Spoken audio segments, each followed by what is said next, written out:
This program is paid for by the friends and partners of Touching Lives.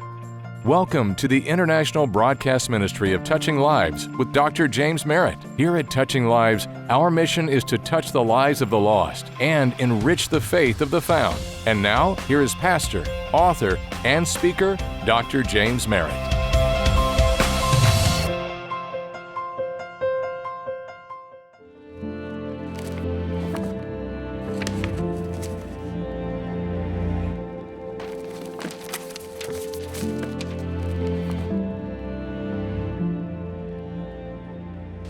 So I want you to stand to your feet. I think church ought to be fun, and I want to have a little fun today. So just stand to your feet. Everybody stand up. Yeah, stand up. And I'm going to do something I haven't done since I was a kid. I'm going to sing. And it'll be brief, but it'll be sweet. And listen to every word. Good old Rocky Flop, Tennessee. Woo! All right, you can be seated. Thank you. Oh, I love college football. Boy, it's great. Well, I want to welcome those who are here, those who are watching online, those who are at our campus at Mill Creek, those who are watching by TV. I want to thank you for being here today. Let me begin by being very open and transparent. When God called me into the ministry, unlike some people, I really struggled. I didn't want to do it. I had no desire to do it. I actually ran from it for a while. And one of the reasons is, to be honest, I was very selfish. I realized there would be some things I'd have to give up. For example, before I say this, don't misunderstand. There are a lot of perks that come with being in the ministry. And the blessings far outweigh the burdens. I'm not griping or complaining, but I knew there'd be some things that if I went to the ministry, I'd have to give up. For example, I get up on Sunday morning. And I just decide, I stayed up late last night and I didn't get to bed as early as I normally wanted to. And, I watched the game and couldn't go to sleep because I was so excited. It took me a while to get to sleep. I think I'll just sleep in today. I don't get to do that. Or I tell Teresa, the leaves are so beautiful. This is Friday afternoon. The leaves are so beautiful. Why don't we just take the weekend and let's just go up to the mountains and just spend the weekend up there? I don't get to do that. Labor Day weekend. Hey, why don't we take the kids and the grandkids, let's just go down to Florida and we'll just skip church. I don't have that luxury because one of my biggest days of the week is this week and this day. So I realize that there are some things you get to do I don't get to do. I also knew that I would have to give up a measure of anonymity that most people have. Now, I'm not trying to make out that I'm a celebrity or anything, but frankly, it's very difficult for me to go anywhere around town where somebody, somewhere, somehow does not recognize me, whether it's at the gym where I work out or whether it's at a restaurant or when I'm walking into a grocery store. Usually somebody will recognize me. And the church is somewhat like a fishbowl. Something happens in your family, big thing, bad thing, I probably will never know it. Something happens bad in my family, it's going to get out. It's just the way life is, sooner or later. Well, there are two other things I realized kind of quickly when I went into the ministry that I'd have to give up every day. And they turned out to be two of the greatest blessings in my life because there are two problems that we all deal with that I believe that I've watched have probably caused the greatest psychological, emotional, and spiritual damage to anyone. If you do not deal with them properly, they will ruin your life. One is guilt, and the other is bitterness. One is guilt, the other is bitterness. Now, I've got to deal with these every day of my life. I fight the same battles you do, but I don't have a choice. I have to win my battles. You say, well, why? Because a big part of what I do and a big part of my calling is to help you deal with your guilt. And it's to help you to deal with your bitterness. Well, I can't help you with your guilt if you've done something wrong. If I'm swimming in guilt because of something I've done wrong, I can't help you deal with bitterness toward people who've done you wrong if I'm swimming in bitterness and stewing in bitterness toward people who've done me wrong. Now, in a way, guilt and bitterness are kind of two sides of the same coin. Guilt comes when we do something wrong to someone else, but we refuse to get forgiveness. Bitterness comes when someone has done something wrong to us and we refuse to give forgiveness. Now the problem is both guilt and bitterness are prisons. There's some of you that walked in here today. You look like you've got your act together. You look like everything's cool. You look like you've got everything under control. But the truth of the matter is, you get up every morning looking through the bars of bitterness. Get up every morning looking through the gate of guilt. And the only key that will unlock either door is the key of forgiveness.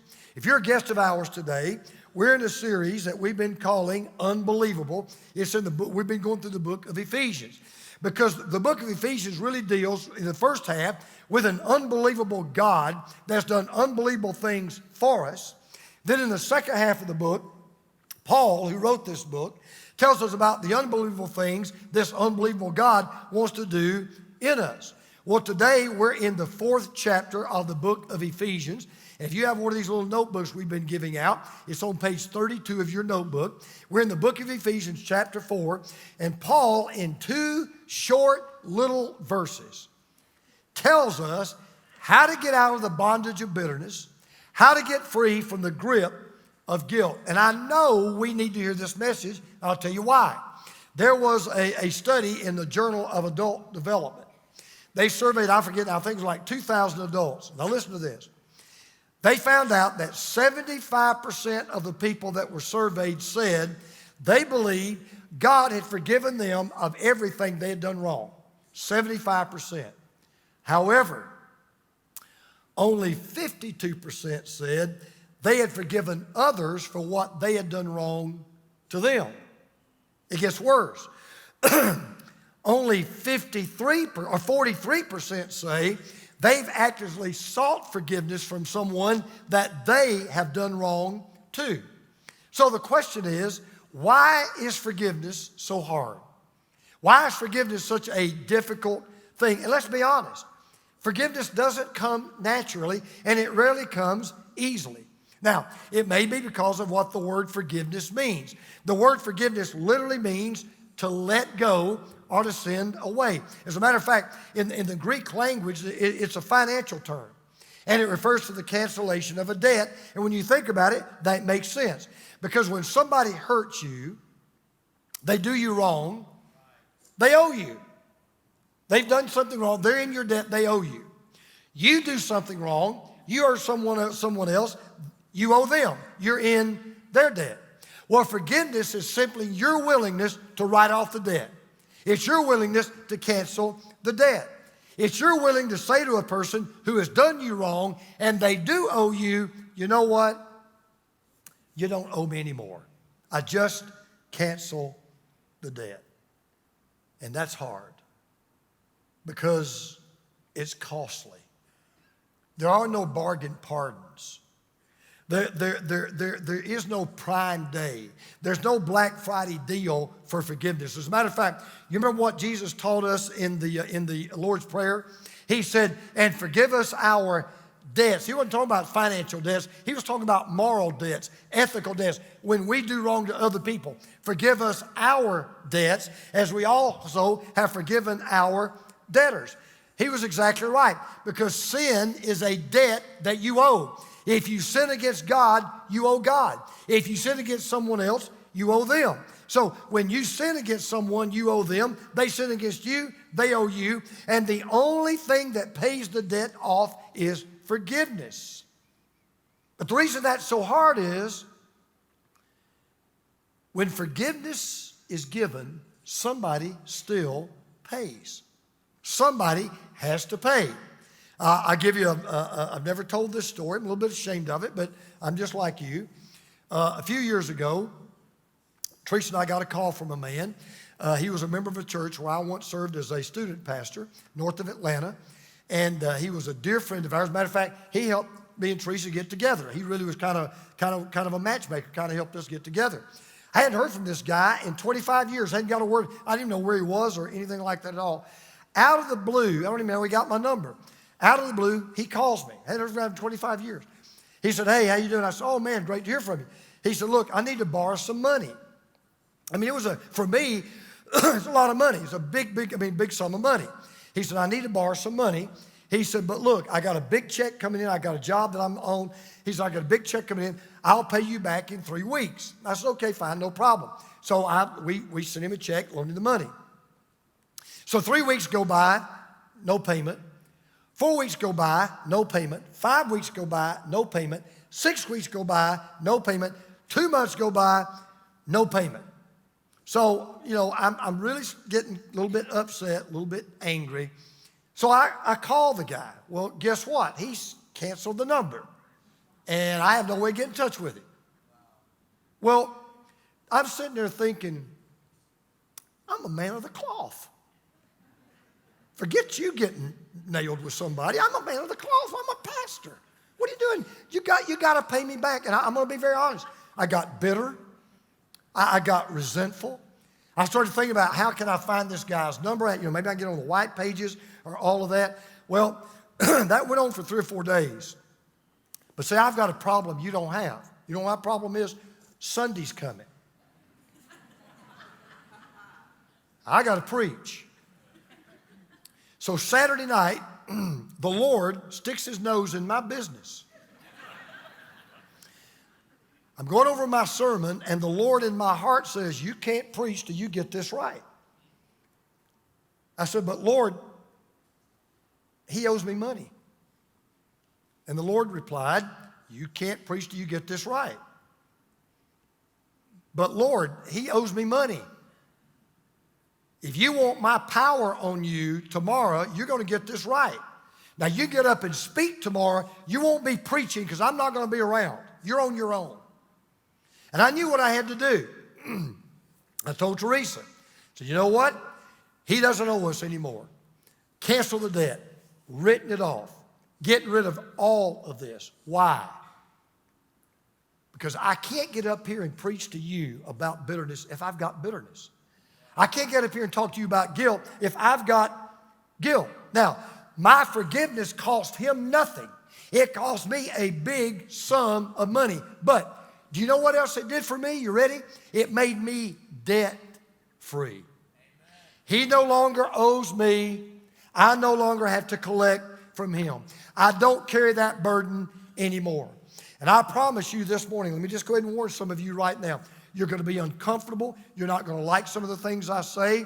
You're going to be squirming in your seats so people may not notice it, because some of you live every day. You look through the bars of bitterness. You're looking through the gate of guilt, and you need to get debt-free.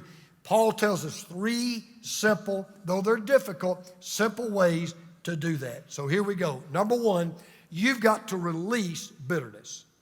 You've got to release bitterness. Now, Paul comes right out of the gate, doesn't mince words, doesn't cut corners, doesn't pull punches. He says, look, if you are tired of being a slave to the master of bitterness, if you're tired of being an inmate in the prison of bitterness, the first thing you've got to do, you've got to release your bitterness. So here's what he says.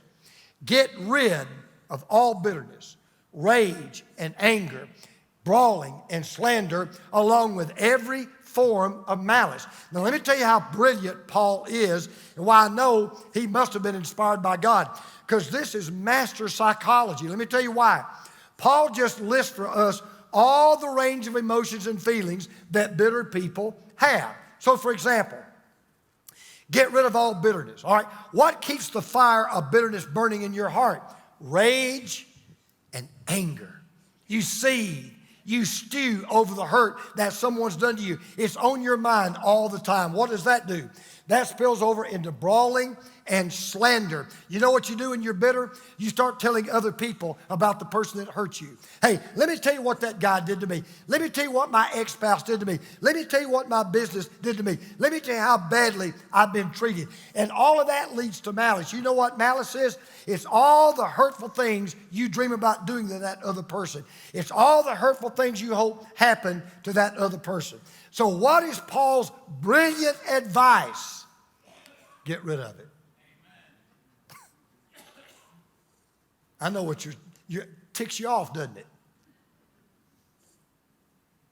Paul, that's all you got? Get rid of it. So let me get this straight. You just want me to drop it. By the way, the Greek word for get rid of, it literally means to remove yourself from or to separate yourself from. Let me give you a good illustration. How many of you have ever walked into a spider's web? Okay? What's the first thing you do when you walk into a spider's web? Right? You got one goal in life. Anything that feels like a spider web, you want it off. That's the word that Paul is painting here. Paul is saying, you got a bitter feeling, you're dealing with bitterness right now. You need to get everything that even feels like bitterness. Get it off quick, and get all of it off. Now, I know that may not seem very helpful. As a matter of fact, it may even make you angry. Because you're sitting there saying, but man, he doesn't know, you don't know what I'm bitter about. And how unsympathetic can you be? But if you think about it, Paul's actually doing you a favor, because let me think about this. What other option do you have? What other choice do you have?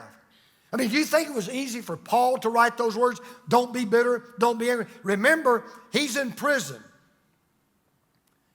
He has been unjustly incarcerated. He has been unfairly treated. He's eventually going to have his head cut off just for telling the truth. Yet you look with a microscope or you look with a telescope, you won't find any bitterness, any rage, any unresolved anger, any ill will in his heart. You know what's kind of interesting? Here is Paul in jail trying to tell us how to get out of jail. He said, get rid of your bitterness. And his advice is real straightforward. So here's what he said. Hey, got any bitter feelings toward anybody today? Yep. Okay. Get rid of them. You still mad or ticked off at somebody because they really messed you over? Yeah, I really am. Walk away from it. You still find yourself in your mind hanging people by their toenails in vats of hot acid? Yeah. Drop it. Not them. Drop it.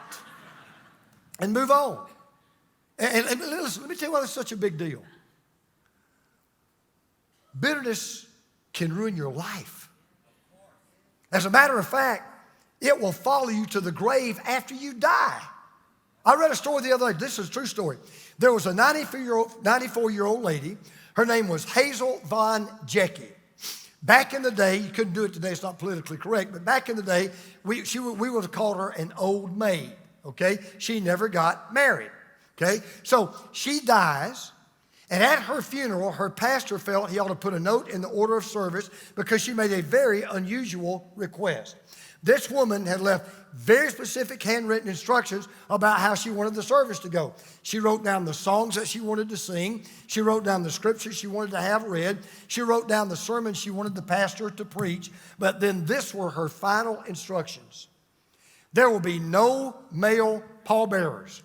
They wouldn't take me out when I was alive. I don't want them to take me out when I'm dead. It will follow you right to the grave. And the only way to deal with bitterness is to release it and to get rid of it. Now, I want you to understand something. I'm not saying you just arbitrarily do it. I'm not saying you just randomly do it. I'm not saying it's like some balloon, you just cut the string and it floats off. Here's what I'm saying to you.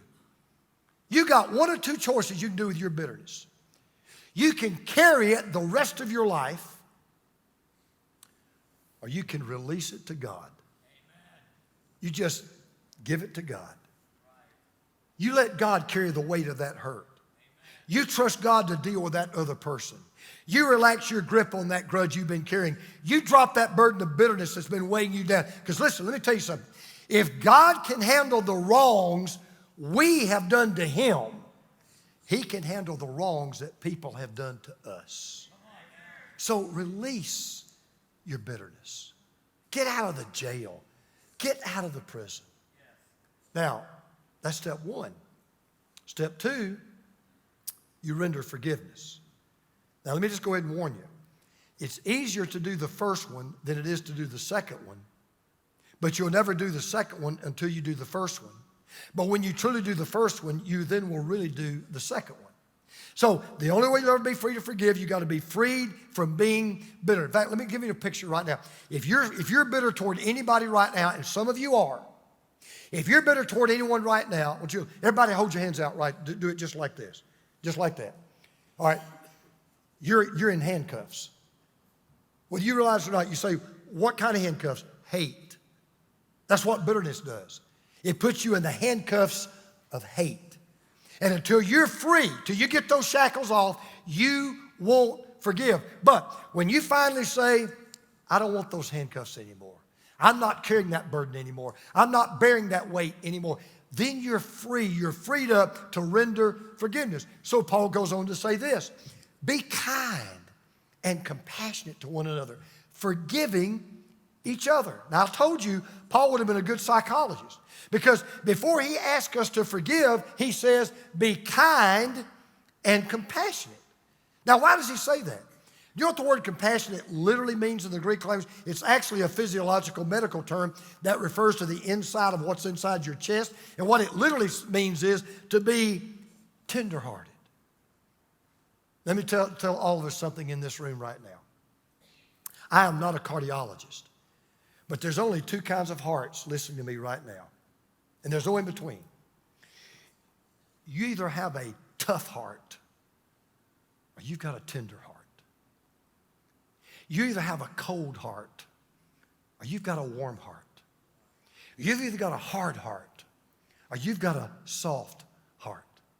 And the reason why Paul says this is this. You can't be kind and bitter at the same time. You can't be tenderhearted and bitter at the same time. You know, I got to thinking about this when I was working on this message. I met a lot of people in my life. I've met thousands, and I've met tens of thousands of people. I have never met a kind, tender-hearted, bitter person. I met a lot of bitter people. I've met a lot of bitter people. But I've never met a kind, tender-hearted, bitter person. Now, Paul is setting us up for the next step for forgiveness because I realize, look, I get it. I know I'm talking to people right now. You're in bondage to the master of bitterness, and you probably say, I've got a right to be. Maybe you're bitter toward God because of a tragedy that happened in your life and He let it happen. Maybe you're bitter toward that spouse who left you for another person, left you a single parent raising children by yourself. Maybe you're bitter toward that company that fired you, didn't even give you a severance package even though you served them faithfully for many years. Maybe you're bitter toward someone who physically or sexually abused you. They've never admitted it and they're never going to go to jail for it. Maybe you're bitter toward a father who never gave you the approval that you crave so much. Maybe you're bitter toward a mother who never affirmed her love for you. You may even be bitter toward a church because they didn't act like the church. They gave you the back of their hand when they should have given you the hand of love. And you saw the hypocrisy, yes, the hypocrisy that's in every church. Well, let me just be real transparent. Let me just be honest. Something nobody knows, but I'm going to tell you, there's someone in my life right now, and I'm convinced their hobby is to hurt me. They have one goal in their life, to see how they can hurt me. And every chance they get, they want to stick it to me. Did it recently. You know who I'm talking about. You know what I'm talking about. Now, I got a choice. I can stew in my bitterness. I can have that imaginary vat of acid hanging them by their... I can do that. You can do that. But I can't do that and be kind. I can't do that and be tenderhearted. I can't do that and get up here and preach. I can't do that and say I love Jesus the way I ought to love Jesus. I can't do that and say, now when I mess up, you forgive me. I can't do that and be the godly husband and the godly father and the godly man that God wants me to be. And so, yes, even in my own life, ladies and gentlemen, your pastor has to still steer clear of the prison of bitterness. I get it. I understand it. But what bitterness starts, only forgiveness can end. And if you refuse to forgive someone who's done you wrong, here's what's so bad. You're not keeping the person who sinned against you locked in a prison of bitterness. By the way, listen, do you know who's paying for your bitterness right now? You are. I think about that person every day. I hate to tell you this. They're not thinking about you. I dream about that person every night. They're not dreaming about you. Oh, I wish I could do something bad to that person every day. They're not wishing that about you. You're the one losing sleep. You're the one who's developed ulcers. You're the one who can't enjoy life every time you think about them. You're the one living under the searing heat of bitterness. You're the one that's miserable. By the way, let me tell you how Satan is so clever. He's so clever. Because you know what bitterness really is at the end of the day? You want to get even. That's what you want. I just want to get even. Now, let me just tell you how dumb that is, with all respect. If someone has done you wrong, they're not above you. They're beneath you. So guess what? If you get even, you're not going higher, you're going lower. If you get even, you're not getting ahead, you're getting further behind. If you get even, you're not bringing them up to your level, you're sinking down to their level. And you're sitting there saying, well, so you just want me to let them off the hook. Well, it's worse than that. You're the one on the hook. You understand that? They're not on the hook. You're on the hook. Their guilt has become the fuel for your bitterness. And in a strange way, what you're doing to yourself is worse than what they have done to you. Because listen, here's what happens when you forgive. When you finally forgive, you actually set two people free. You set them free from having to owe you. And you set yourself free from having to collect from them. I told you, I used to think about, how can I find out that guy's name? How can I get that guy's cell number? How can I get that guy's address? How can I get my money back? I'm just telling you, for 4 days I thought about that. White pages, Google, Amazon, FBI, GBI, somebody help me. And then I said, you know what? You just don't owe me anymore. Free. Free. Nothing like being free. And by the way, listen, that's what God's forgiveness does for us. God's forgiveness sets us free from the prison of guilt. And our forgiveness of others sets us free from the prison of bitterness. And let me tell you something, ladies and gentlemen. There is nothing like being debt-free. I remember I had student loans. Now, this is kind of laughable because student loans back in my day is not like student loans today. Where I went to college in Florida, you know how much the tuition was a year where I went to college? $2,000 a year. You know how much the tuition is at my college today? $50,000 a year. So I had a very small, relatively speaking, bundle of student loans. Teresa and I can still remember the day I finally paid off my student loans. Finally paid them off. I was so free. And then, God's been so good, and because of, God's grace and because of his faithfulness to us and because of the way she can manage money, we recently paid our house off. It's just a feeling, man, debt-free. But can I tell you something? There's nothing like being emotionally free, morally free, spiritually free, debt-free. That's what happens when you render forgiveness. But it still gets better because there's a result, and this is what God really wants from us anyway. You know what happens when you do these things?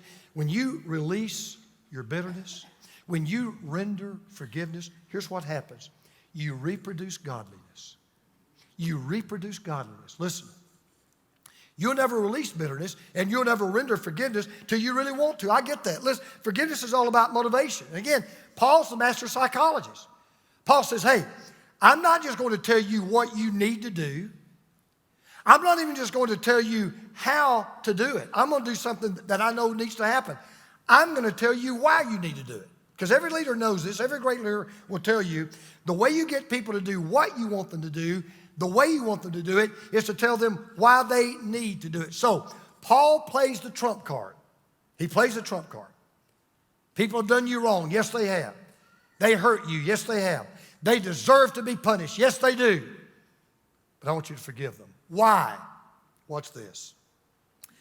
Forgiving each other, just as in Christ, God forgave you. The motivation is found in 6 words. Just as God has forgiven you. God's forgiveness is both the model and the motivation of forgiveness. So, you're sitting there right now and you haven't liked this message and you're upset because this bitterness is something you want to hold on to. You somehow, it's almost like a drug and you're addicted to it and you say, I don't want to give up my bitterness. Why should I forgive that person? Because God has forgiven you. Simple. And by the way you should forgive others is the way God has forgiven you. So here's what I'm going to do. You ready? Some of you are sitting there right now and you're saying, I can't do it. I've heard this. Listen, I've heard it before. I've had people say, I know I need to forgive and I've tried. I just can't do it. I'm going to give you the secret on how to do it. You ready? I promise you, if you'll do this one thing, it's going to change your life. You ready? Here we go. Stop focusing on what others have done to you and start focusing on what God has done for you. Stop focusing on what others have done to you and start focusing on what God has done for you. Because let me tell you why. If I were to say to you this morning, have you really experienced the forgiveness of God? You say, oh, yes, I have. Have you really experienced the grace of God? Oh, yes, I have. Have you really experienced the mercy of God? Oh, yes, I have. Well, the litmus test of whether or not you've really experienced that is this. Are you willing to give to others what God has given to you? Are you willing to extend forgiveness to others that God has given to you? We are never more like God than when we forgive. And when you release bitterness and you render forgiveness, you reproduce godliness. See, the simple reason why you ought to be a forgiving person is because you are a forgiven person. Because, by the way, let me tell you something. Only forgiven people forgive people. Only forgiven people forgive people. Forgiveness personally received can never be forgiveness personally refused. Forgiveness experienced must become forgiveness expressed. God's not just the motivation for our forgiveness. God is the model for our forgiveness. So that raises a question. How has God forgiven? You ever thought about this? If I said to you, has God forgiven you? You say, oh yeah, God's forgiven me. Have you ever thought about, well, how has he done that? What does his forgiveness look like? Well, let me give you 3 little quick words. You'll remember this, all right? Number 1, God has forgiven us freely. Freely. So what do you mean? All right, quick question. What did God charge you to forgive you? Nothing. Did you get a bill in the mail? You sent a check? You make it in installments? Didn't charge you anything. God forgave us freely. Oh, you know why he didn't charge you? Because he charged his son. Remember, somebody's got to pay. Forgiveness is not free. In a real sense, it's not. Somebody has to pay. So God forgave us freely because he charged his son. See, sometimes, here's where we are. We're willing to forgive the principal of the crime after we've collected the interest of revenge. True forgiveness is free. No strings attached. No fine print at the bottom of the contract. No conditions. God forgives us freely. Number 2, God forgives us fully. Forgiveness is not fractional. See, some of you have said this, well, this person's done 8 bad things to me. I tell you what, I'll forgive 4 of them. No, it doesn't work that way. Forgiveness is not fractional. Listen, what if God this morning, what if God decided, what if he said, you know, James, there's 1 part of 1 fraction, of 1 iota, of 1 scintilla, of 1 sin I just can't get over. I'm done. I'm not getting into heaven. I don't have eternal life. God said, no, I forgive you freely. I forgive you fully. I forgive all of your sins, plural. I forgive all of your sin, singular. When you forgive someone, you got to do it freely. You got to do it fully. And then God forgives us finally. Finally. You cancel a debt. You know what that means? That means the debt is erased. That means you open up the ledger, there's nothing there. It is totally gone. When you forgive a wrong, the wrong is gone. You don't hold a grudge. You don't bring the sin back up. You wipe the slate clean. Now, listen, people said, now, are you saying to forget it? No, I'm not. People say, well, forgive and forget. You can't forget it. It's impossible. We're human. What it means, though, is this. You can forgive to the point where you say, you know what? I will never forget what you've done to me, but I'm going to bury it.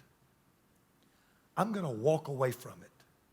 I'm going to put it in the rearview mirror of my life, and I'm never going to bring it up again. And so here's where we are. Let's get it real personal. There's some of you listening right now, and you need to make a decision. Some of you need to get forgiveness for something you did wrong to someone else and you've never come clean with it. And you're in a prison of guilt. Others of you, you need to come clean and you need to give forgiveness for what someone else has done to you. Now hear me clearly. There's only one place that'll happen.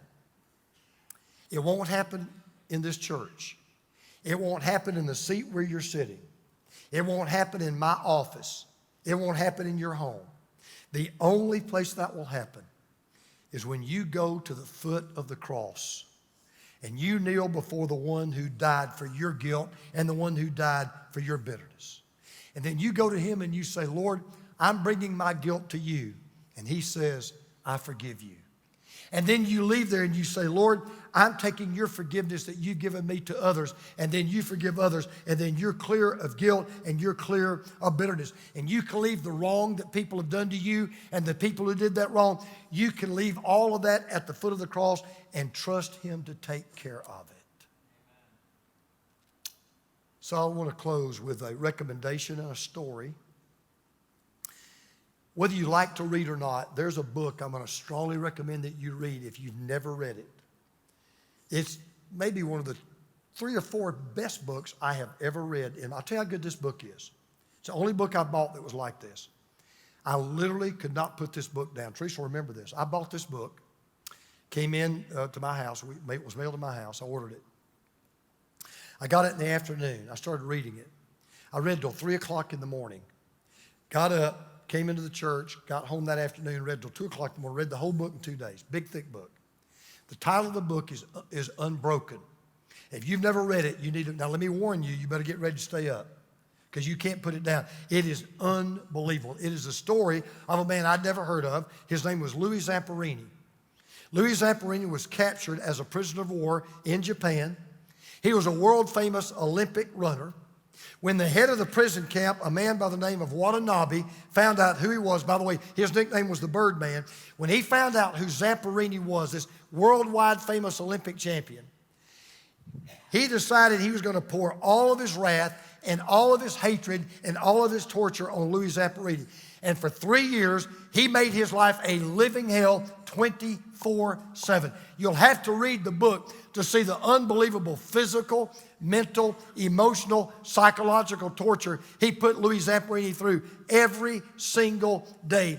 And Zamperini grew to hate this man with everything that he had. As a matter of fact, he got to the point where he wanted to kill this man more than he wanted to be free from that prison. Well, finally, the war was over. And he did survive his captivity physically, but he didn't survive it emotionally. When he got home, he began to drink. He got married. When he got back, he met a woman. He got married. He began to drink. He was consumed with a hatred for this Birdman so much that every night he dreamed the same dream, but it was a different way. Every night he dreamed of how he would torture and brutalize and masticate and kill the Birdman. So one night he dreamed of decapitating him. One night he'd dream of filling him full of bullet holes. One night he would dream of literally dropping him in a vat of hot acid. And I can't even tell you some of the things that's in the book that he dreamed that he wanted to do to this man. It consumed him, just consumed him. He wanted to get his hands on him. Sometimes he just cried, if I could just find this man, I just want to put my hands around his throat and just crush the life out of him. And in 1947, A man named Billy Graham came to Los Angeles, preaching a revival. A couple who knew Louis and his wife invited them to come to the crusade. Louis didn't really want to go, but he decided out of curiosity he would go. Sat in the back of the tent. Dr. Graham got up, preached the gospel. Louis got so mad at Dr. Graham, so angry, that when Dr. Graham gave the invitation, Louis literally ran out of the back of the tent, got in his car, left them behind, and went back to his apartment and started drinking. When his wife walked in, he was sitting there with a bottle of whiskey in his hand, and she said, "Where did you go?" He said, I don't want to hear that man anymore. I can't stand what that man said. That is not what I need in my life. She said, "Well, Louis, you need to understand something. I was thinking about leaving you because I just lost all my love for you." And she said, "But tonight, I gave my life to Christ. I'm going to start praying for you, Louis, and I'm telling you, I love you, and I'm not going anywhere." Well, that so touched Louis, he thought, okay, maybe I'll go back one more night. So the next night, he went back to hear Dr. Graham, but this time, when the invitation was given, he didn't run to the back, he ran to the front. He was the first guy down that sawdust aisle. He literally fell at the feet of the podium where Dr. Graham was weeping, and he gave his heart to Christ. He was gloriously saved. He was absolutely transformed. He had a peace he'd never had in his life. Never, ever had those dreams. The dreams immediately went away. Well, here's where the story gets fascinating. A few decades later, Louis was asked to return to Japan to carry the Olympic torch for the United States. So he got to wondering if this brutal camp prison warden Watanabe was alive, and he found out he was alive. He said, "Oh God, what do I do? Is there any way I can maybe meet this man?" And as he thought and prayed through his visit, he sat down at his computer and he wrote this letter to Mitsuhiro Watanabe. "As a result of my prisoner of war experience under your unwarranted and unreasonable punishment, my post-war life became a nightmare. It was not so much due to the pain and suffering as it was the tension of stress and humiliation that caused me to hate you with a vengeance. Under your discipline, my rights, not only as a prisoner of war, but also as a human being, were stripped from me. It was a struggle to maintain enough dignity and hope to live until the war's end. The post-war nightmares caused my life to crumble. But thanks to a confrontation with God through the evangelist Billy Graham, I committed my life to Christ. Love has replaced the hate I had for you. Christ said, 'Forgive your enemies and pray for them.' As you probably know, I returned to Japan in 1952. This is another great story. And was graciously allowed to address all the Japanese war criminals at Sugamo prison. These were some of the guards that guarded him there.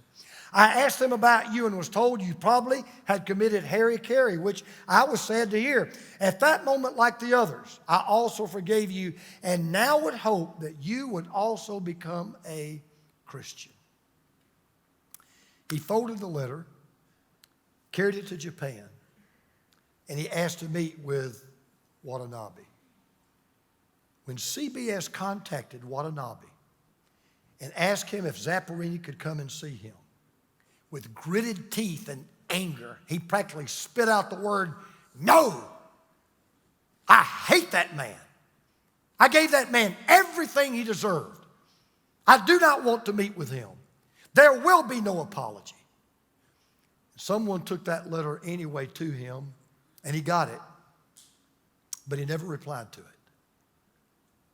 So 2 men died.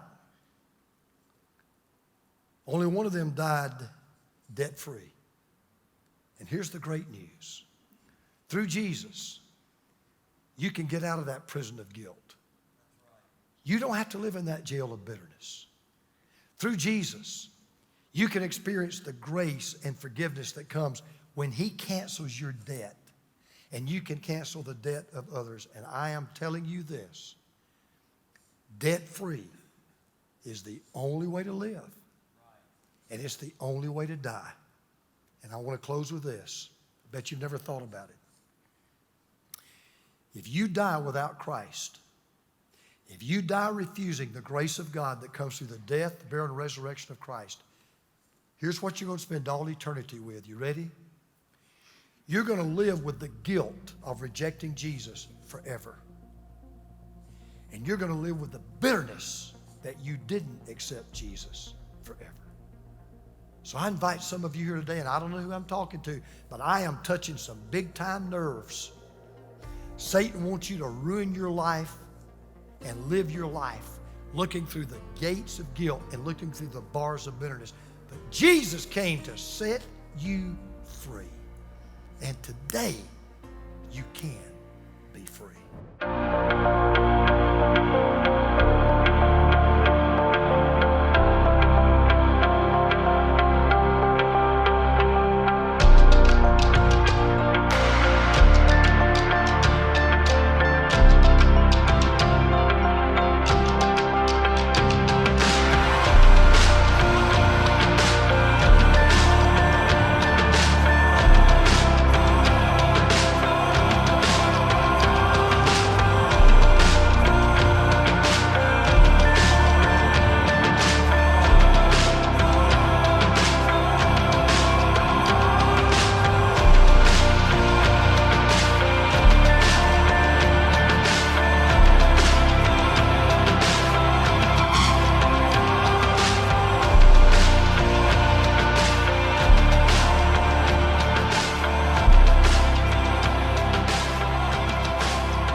I have a question for you, and it's a tough one. Are you more concerned with your outward image than with your inner qualities? Most everybody struggles with this question, myself included, because we've been told image is everything. And this got me to thinking and eventually led me to write a book on the subject of character. You see, your reputation is what others think is true about you, but your character is who you really are on the inside. When it's all said and done, it's your character that counts. I want to invite you to order your copy of my new book, Character Still Counts Today, and begin to invest your life into what matters most, your character. Go to touchinglives.org to order your copy of Character Still Counts Today, and remember this, when you die, your reputation will be gone forever, but character will stick with you for all eternity.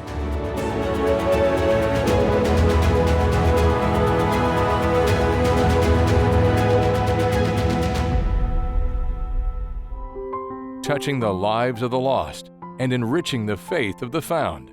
This is Touching Lives with Dr. James Merritt. This broadcast is made possible by the grace of God and your faithful prayers and gifts.